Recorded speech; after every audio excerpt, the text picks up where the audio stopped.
Bonjour à tous et bienvenue sur ce brief du vendredi, ce brief indice de ce vendredi 19 septembre. On fera le point comme d'habitude sur le SP500, Nasdaq, DAX et CAC 40. Alors avant de commencer, on a lancé un autre groupe privé, le lien en description, donc groupe privé qui vous permet d'avoir des conseils sur les positions, également accès à un Discord, notre Discord du groupe privé, vidéo, etc., live hebdomadaire de formation. Donc vous avez deux formules, vous avez l'offre avec l'affiliation, donc si vous ouvrez un compte chez Vantage avec le lien, vous pouvez avoir plusieurs mois offerts en fonction de votre premier dépôt. Également vous avez donc l'abonnement mensuel, donc sans engagement, donc classique. Si vous avez des questions, n'hésitez pas à nous contacter, tout est sur notre site, lien en description, et également vous avez notre Discord, donc la partie publique et la partie privée, donc n'hésitez pas à nous rejoindre. Alors aujourd'hui sur le calendrier éco, rapidement, alors ça j'y reviendrai, c'est de la semaine prochaine. Mais aujourd'hui, on n'a pas grand-chose, regardez, on n'a absolument pas grand-chose vendredi. Alors hier, on a eu les inscriptions au chômage. Alors inscription au chômage, on a eu une baisse plus forte que prévu, ce qui est positif sur du court terme. Donc on a ça tous les jeudis, je le répète. Donc voilà, parce qu'on était sur des niveaux de octobre, on avait parlé octobre 2021. Donc voilà, pour le moment, est-ce qu'on fait juste un petit pic court terme sur le travail, parce que le marché du travail, c'est vraiment ce qui préoccupe la Fed en ce moment, donc c'est vraiment à observer. Voilà, faudra voir la semaine prochaine si on n'a pas un rebond sur les inscriptions au chômage. Alors je voulais revenir avec vous pour le calendrier de la semaine prochaine rapidement, comme il n'y a pas grand chose aujourd'hui.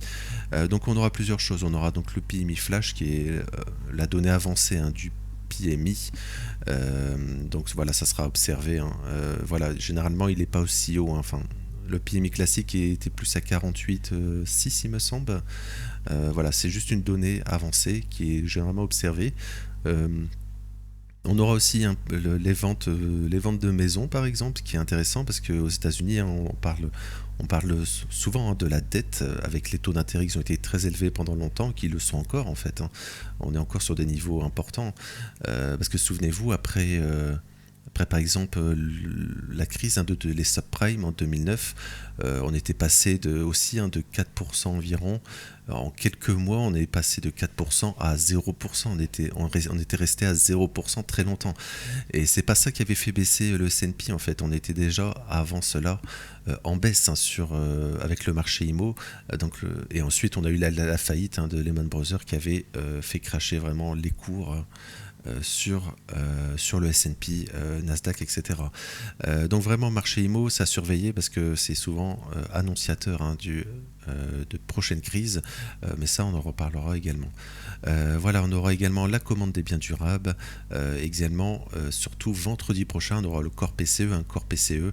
Voilà, souvenez-vous, données sur l'inflation, corps PCE, voilà, qui est très corrélé avec les prix à la production, prix à la production.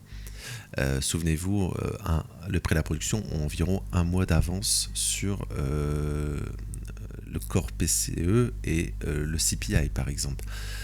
On avait une très forte hausse en juillet, donc il faudra faire attention qu'on n'a pas une forte hausse justement en août du corps PCE. Voilà, c'est la donnée de août, donc il faudra faire extrêmement attention qu'on n'a pas une donnée par exemple au-delà des attentes. On n'a pas encore le consensus ici, voilà, ça sera vraiment observé la semaine prochaine et on en reparlera bien sûr. Alors sur le SP500, donc on a fait un nouvel ATH. Donc hier, pendant le brief, on était à ces niveaux ici. Donc on était très proche hier, on était ici. On était très proche voilà, on était en niveau ici peut-être, très proche de faire un nouvel ATH, donc on l'a fait juste après. Et pour le moment, c'est sur le futur ici. Pour le moment, on a un rejet sur l'ATH. Alors on aura une correction. Pour le moment, on est en tendance en ligne. Ça veut dire qu'on prend zéro prise de liquidité, on laisse vraiment tout. Voilà, on juste monte finalement sans prise de liquidité. faudra faire attention qu'on n'aura pas donc ces prochaines semaines justement une petite correction, pourquoi pas, on pourrait très bien, là je suis en daily, mais si on regarde en hebdomadaire, surtout on arrive en fin de trimestre, hein, regardez, voilà, on arrive là je suis en mensuel, mais on arrive en fin de trimestre, donc attention, hein, fin de trimestre. On a une belle bougie pour le moment, donc attention à ne pas avoir la petite correction de fin de trimestre après une forte hausse finalement. Et la prise, hein, des plus hauts après avoir pris la prise de tous ces plus bas ici, hein, regardez, avec les tarifs de Trump on fait ça. Et donc faudra faire attention, hein, moi je le répète, c'est des zones de prise de profit, hein, sur les indices US, et pourquoi pas, hein, voilà, retracer un petit peu, et pourquoi pas refaire un début de trimestre prochain, c'est-à-dire en octobre, voilà, de refaire un nouvel ATH. Et là, si on fait ce scénario, généralement c'est pas très positif, hein. Par exemple, voilà, on corrige, on va rechercher le nouveau plus haut mois d'octobre par exemple, et donc là on pourrait avoir une fin d'année un peu baissière avec un retracement sur les indices, mais pour le moment on n'y est pas du tout. Et donc voilà, ce sera tout simplement à observer sur les indices. Voilà, car pour le moment, voilà, pour le moment c'est très haussier, hein, je veux dire, il n'y a pas de, voilà, il y a zéro, on va dire, signe de faiblesse. Il faut juste faire attention à très court terme, hein, c'est ça sur les vidéos daily, voilà, c'est voilà, qu'on pourrait pourquoi pas faire une petite divergence ici, et donc avoir peut-être une correction en fin de semaine. Aujourd'hui, vendredi, je le rappelle, un dernier jour de la semaine sur les bourses traditionnelles.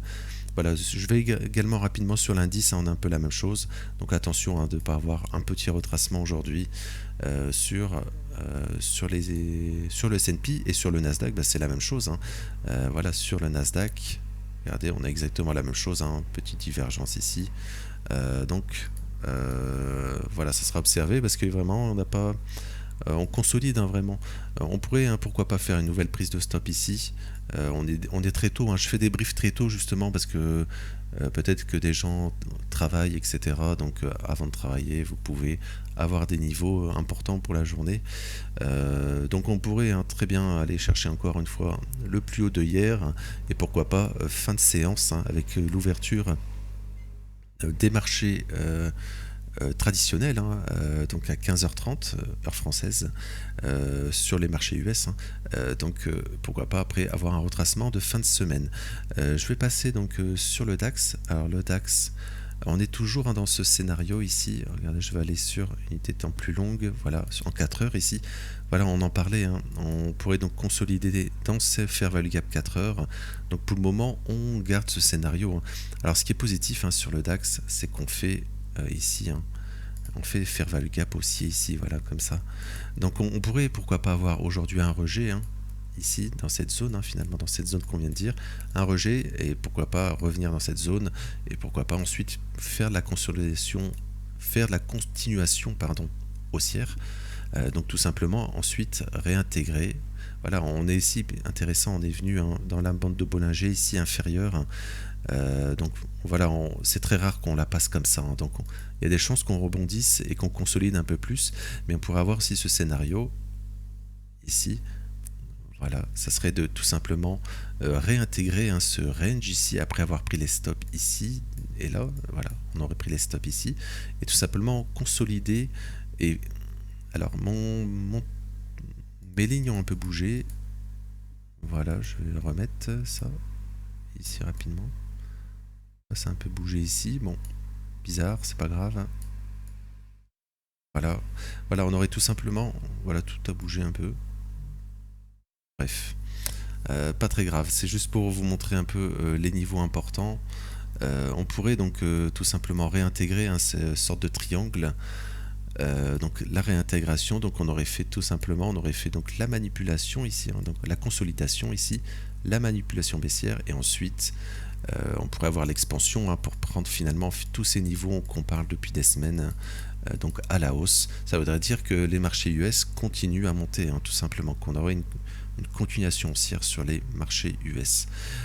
Voilà, mais attention à court terme, hein, de ne pas se faire rejeter ici dans ce fair value gap 4 heures sur le DAX ici, voilà, cette zone.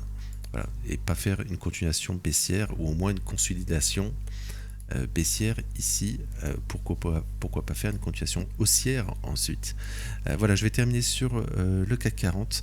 Alors le CAC 40, on est toujours dans cette zone de fair value gap ici, donc qui est weekly ici, regardez. Voilà, fair value gap. Alors c'était pas weekly, il me semble, alors c'était daily, pardon.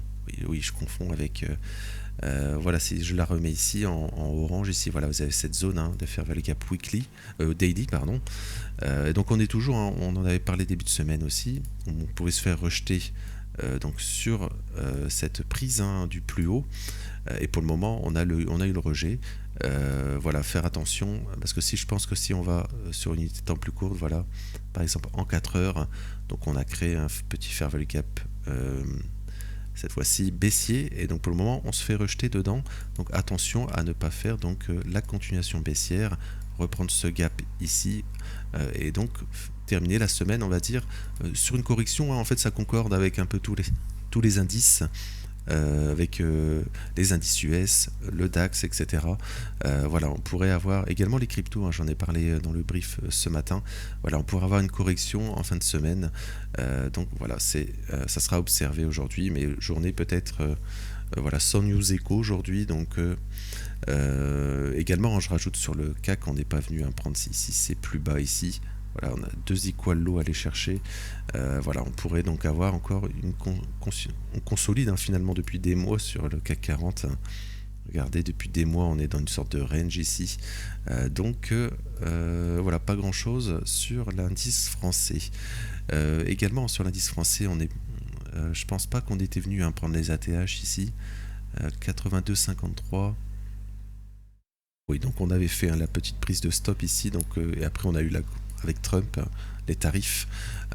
Voilà, donc attention à pas faire justement la petite reprise haussière et faire le sommet tout simplement descendant ici. Regardez, revenir tout simplement ici dans ce fair value gap, c'est ce qu'on est en train de faire depuis des semaines. Regardez, on revient dedans.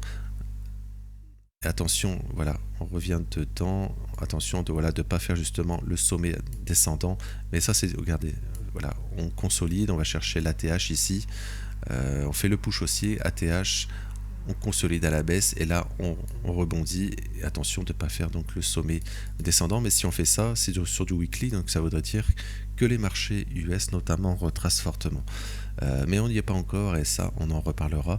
Donc je vais m'arrêter là pour aujourd'hui. Donc n'oubliez pas les liens en description donc pour le groupe privé ici. N'hésitez pas à nous contacter si vous avez des questions. Donc également le Discord. Et donc je vais vous souhaiter donc une bonne fin de semaine, un bon vendredi et merci.